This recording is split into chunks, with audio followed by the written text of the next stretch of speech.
आंदोलन एक तीव्र गति से चल रहा है। पीएचई डेली वेजेस की बात करें, उसे तोड़ने के लिए यह क्या प्रयास किया गया है, क्योंकि ये आदेश जो है, इस आदेश में ये लिखा गया है कि इस आदेश को 1 अप्रैल 2022 से लागू होना है इस आदेश को, जिसमें ये कहा गया है कि 300 रुपए जो है, जिसमें आपको डेली वेजेस अर्नर्स जो रहेंगे, इसमें कैजुअल लेबर आती है, उन सबको जो है वो दिए जाएंगे। इन सब पर बातचीत करने के आगे क्या रूपरेखा जो है वो डेली वेजेस की रहने वाली है। हमारे साथ बातचीत करने के लिए रवि हंस जी फोन कॉल पर है। इस आदेश को किस तरीके से देखते हैं, और साथ में रवि हंस जी की बात करें, PHE employees debit fund Jammu province के मेंबर हैं, सीधा जुड़ते हैं इनसे जानने का प्रयास करते हैं। रवि हंस जी, आपको मेरी बात पहुंच रही है? जी बिल्कुल जी। रवि जी, जिस तरीके से आदेश निकाला गया है, इस आदेश में 300 रुपए प्रति दिन की बात कही गई है। ये हालांकि एक आदेश पहले भी निकाला गया था, कहा गया था कि हम 300 रुपए बढ़ा रहे हैं, एक दिन में अब 300 दिया जाएगा डेली वेजेस को। क्या ये वही आर्डर है या फिर नया आर्डर निकाला गया एडमिनिस्ट्रेशन द्वारा? शुभम जी, सबसे पहले तो बाहू एक्सप्रेस का बहुत बहुत धन्यवाद। और जिस आर्डर का आप जिक्र कर रहे हैं, तो ये चीजें शायद अप्रैल में लागू हो गई हैं जी, लेकिन कुछ डिपार्टमेंट्स के अंदर ये चीज लागू नहीं हुई थी। जो रेट 225 से जब 300 हुआ था जी, तो कुछ डिपार्टमेंट ने उनको इम्प्लीमेंट नहीं किया था जी।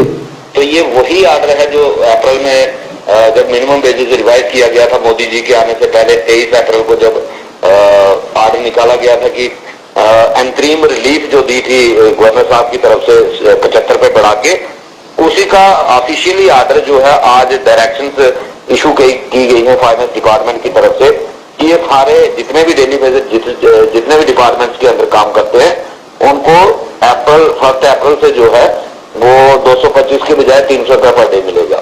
रविंद्र जी, जिस तरीके से आदेश निकाला गया है, क्या लगता है अगर सरकार की नजर जो है आपके आंदोलन पर है और जिस वजह से आदेश भी आया है, तो क्या लगता है कि सरकार तो देख रही है चीजें तमाम, इसी वजह से ये कहीं ना कहीं से कोई ना कोई आदेश, क्योंकि अप्रैल की बात और आप सोचिए पिछले महीने 2 महीने पहले का आर्डर है और अभी जो है इसका ऑफिशियली निकाला गया नोटिफिकेशन की अब सभी डिपार्टमेंट लागू किया गया। लगता है कि कहीं ना कहीं डिले करने की कोशिश की जा रही है कि थोड़ा सा आप पीछे जो है वो जाए, बैकफुट पर जाने के प्रयास किया जाए आप लोगों को?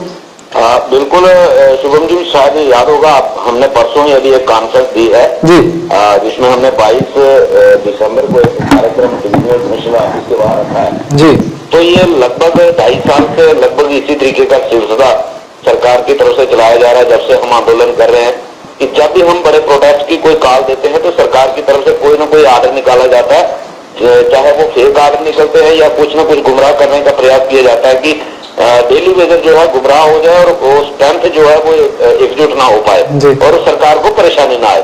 तो मेरा तमाम डेली वेजरों से ये आह्वान है कि आपको इन आर्डरों के ऊपर नहीं जाना है, ना ही इस तरह के किसी इशू पे जाना है। आपको अपने फोकस रखना है जो पूरा लड़ाई पे, जब तक रेगुलाइजेशन पॉलिसी के ऊपर सरकार अपना स्टैंड क्लियर नहीं करेगी ये आंदोलन दिन ब दिन बढ़ता जाएगा, ये कम नहीं होगा। और सरकार के लिए भी हमारा संदेश है कि ये ड्रामेबाजी सरकार को बंद कर देनी चाहिए और जो ऑलरेडी कमिटमेंट्स कई बार की हुई हैं, यहाँ तक कि एलजी साहब ने भी कमिटमेंट की थी 11 नवंबर 2020 को और उसके बाद 10 सितंबर को एक कॉन्क्लेव के अंदर खुद इस चीज को एग्री किया था कि इनकी मांगे जायज हैं और अगर जायज मांगे हैं तो उनका हल निकालना चाहिए, सरकार को ये हथकंडे नहीं अपनाने चाहिए। लेकिन सरकार आज तरह तरह के हथकंडे अपना करके लोगों को गुमराह करने का प्रयास करती है, लेकिन वो टाइम गुजर चुका है। अब डेली वेजर किसी बात पे गुमराह होने वाला नहीं है, सरकार को ये चीजें समझ लेनी चाहिए। जी रविंद्र जी, एक चीज जानना चाहूंगा आखिर में आपसे, मैं आप डिपकॉम से जब आपने कंपनी वार्ड के अंदर एक बड़ा प्रदर्शन किया था, जब पानी की सप्लाई को बंद किया था, उस समय एक पहल की गई थी सरकार के द्वारा, हालांकि इस एक ब्यूरोक्रेसी की मैं बात करूं तो उसके बाद ये पहल थी क्योंकि डिपकॉम जो है उसी के अंदर आते हैं और उन्होंने ये पहल करी। उससे लेकर अब आपने कहा है कि 22 तारीख को एक बड़ा ग्राफ जो है हम डिपकॉम ऑफिस का करेंगे, तो क्या नौबत आ गई? क्योंकि उन्होंने तो कमेटी के लिए कह दिया है आप लोगों की कमेटी बनाएंगे, वो जो है मीडिएटर बनकर सरकार तक आपकी बात लेकर जाएंगे, फिर क्या नौबत आनी पड़ी है कि 22 तारीख को आप एक बड़ा आंदोलन जो है दफ्तर के बाहर गिराव कर करने जा रहे हैं? देखिए शुभम जी, 17 अक्टूबर और 19 अक्टूबर को लगातार 2 मीटिंगें हमारी डिवकाम साहब से हुई थी। तो उस वक्त डिवकाम साहब ने ये कहा था कि मैं विद इन डेज में कहा था कि एक कमेटी गठित होगी जिसमें 4 डिपार्टमेंट होंगे और इस मसले का सोल्यूशन निकाला जाएगा।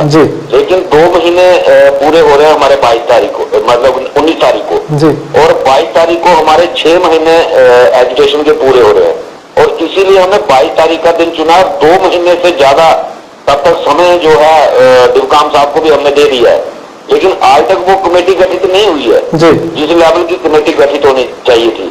एक कमेटी उन्होंने गठन की है जो एडीसी लॉ को चेयरमैन बना करके, और हमारे एससी उसमें मेंबर हैं, एक सीपीओ लॉ मेंबर है, हमारे सीओ साहब मेंबर हैं। तो वो एक डाटा कलेक्शन करने के लिए कमेटी बनाई गई थी, लेकिन अभी तक वो डाटा भी कलेक्ट नहीं हो पाया। तो इससे लगता है कि ये सरकार ज्यादा सीरियस नहीं दिखाई दे रही है इस मसले पे। तो हमारे पास इतना टाइम नहीं है कि हम 6-6 महीने एक एक कमेटी के लिए इंतजार करें, फिर वो कमेटी 1 साल का टाइम मांगेगी।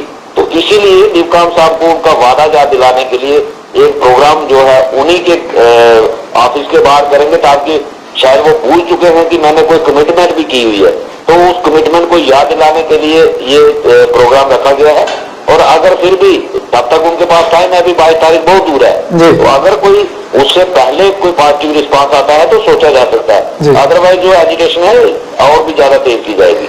क्या मैसेज जो है, क्योंकि तमाम आपके भाई जो हैं डेली बेसिस इस वीडियो को देख रहे हैं, काफी कमेंट्स जो हैं उनके आ रहे हैं, आपको काफी सराहा जा रहा है आपके कार्यों को, आपके तमाम साथियों के कार्यों को सराहा जा रहा है, जितने भी पीएचई एम्प्लॉयमेंट फ्रंट के मेंबर्स हैं, क्या संदेश देना चाहेंगे लोगों? तमाम लोग आपको सुन रहे हैं इस वक्त। देखिए, मेरा हर एक डेली बेसिस से, चाहे वो पीएचई डिपार्टमेंट से जुड़ा है, चाहे वो अदर किसी डिपार्टमेंट से भी अगर कोई इस चीज को सुन रहा है, तो मेरा यही आह्वान है कि अभी नहीं तो कभी नहीं, ये सिर्फ एक पीएचई डेली बेसिस की लड़ाई नहीं है, ये हर एक डिपार्टमेंट की लड़ाई है। और हर एक उस डिपार्टमेंट के हर एक उस डेली बेसिस को अपने हक के लिए उठना होगा, जो डिपार्टमेंट के अंदर काम कर रहे थे कई सालों से, जिसने अपना गोल्डन पीरियड इस डिपार्टमेंट को दे दिया है। अब हमारे हक की बारी है, हमें अपना हक लेना है और सरकार से छीन कर लेना है। मैं तमाम डेली बेसिसों से ये अपील करता हूँ, पीएचई डिपार्टमेंट के खास करके, कि वो सारे के सारे डेली बेसिस ज्यादा से ज्यादा संख्या में 22 दिसंबर सुबह 10 बजे डिविजनल कमिश्नर ऑफिस के बाहर पनामा चौक में ज्यादा से ज्यादा संख्या में एकत्रित हों। और बाकी जो डिपार्टमेंट अभी भी अपने हक के लिए नहीं उठे हैं, तो उनके जितने भी वो जो भी उनको लीड करते हैं, मेरी उनसे भी ये रिक्वेस्ट है कि अपने अपने डिपार्टमेंट के अंदर अपनी अपनी आवाज को उठाएं और कोशिश करें कि जल्द से जल्द इस मसले का हल हो, क्योंकि 28 साल बहुत लंबा पीरियड होता है और सरकार की मंशा हमें ठीक नहीं लग रही है। और एक मेरा मैसेज आपके चैनल के थ्रू, जो कमेटी एक बीजेपी के प्रेसिडेंट रविंद्र रैना जी की तरफ से बीजेपी की बनाई हुई है, मेरा उनके लिए भी एक संदेश है कि आप इस चीज को जरूर ध्यान में रखें कि 37,000 वोट आपको हिमाचल में कम मिला और आपकी 15 सीटें कम हो गई। बिल्कुल। और ये 61,000 परिवार है, 37,000 वोट नहीं बल्कि 61,000 परिवार कितना नुकसान आपका कर सकता है, इस चीज को जरूर ध्यान में रखें। और जिस कार्य के लिए ये कमेटी बनाई गई है, उस कार्य को जल्दी से जल्दी निपटाने का प्रयास करें। बहुत बहुत शुक्रिया रवि जी, तमाम बातचीत में हिस्सा बनने के लिए, तमाम जानकारी साझा करने के लिए। Thank you.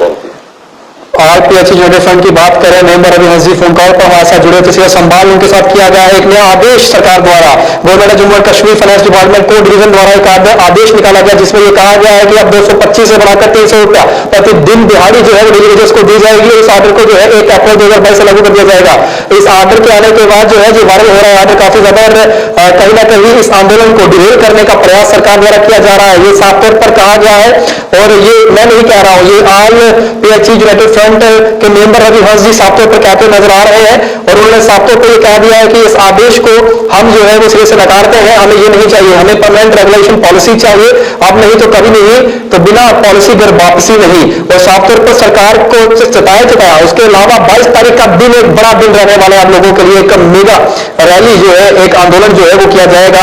आज डिवकॉम जम्मू की बात करें, उसके दफ्तर का घेराव करने जा रहे हैं तमाम डेली वेजर्स और तमाम लोगों को एकत्रित होने के लिए कहा गया है। डिवकॉम जम्मू का आदेश दिया गया है कि आप अगर उनको ये कहा गया है कि अगर आप उससे पहले कोई बड़ा कदम उठाते हैं, हमारे लिए तो एक बड़ी हमारे लिए बात होगी। अगर ऐसा नहीं कर पाते तो 22 तारीख के दिन आपके दफ्तर में ही आपसे मिला जाएगा। और साफ तौर पर भारतीय जनता पार्टी के प्रवक्ता और तमाम जितने भी लोग हैं, और साफ तौर पर इस समय भारतीय जनता पार्टी के अध्यक्ष रविंद्र रैना द्वारा एक मैसेज है उनको भी दिया गया है।